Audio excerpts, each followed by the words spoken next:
Good everyone. To those of us that followed this tutorial about this dress, you will remember we did an adjustment to the polo drafting of this gown and also the back neck of this gown. So here is the result. So after effecting the new drafting, this is what we get. If you think we get it this time around, click the like button.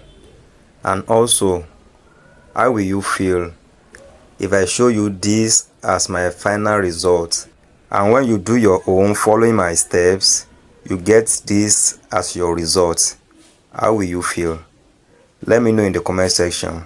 I only want to know if being honest with you is right or not. Let me know in the comment section below. And also, if you are yet to join this channel, make sure you subscribe to this channel today. I'm being sincere to all my subscribers. Thanks so much. See you in the next tutorial.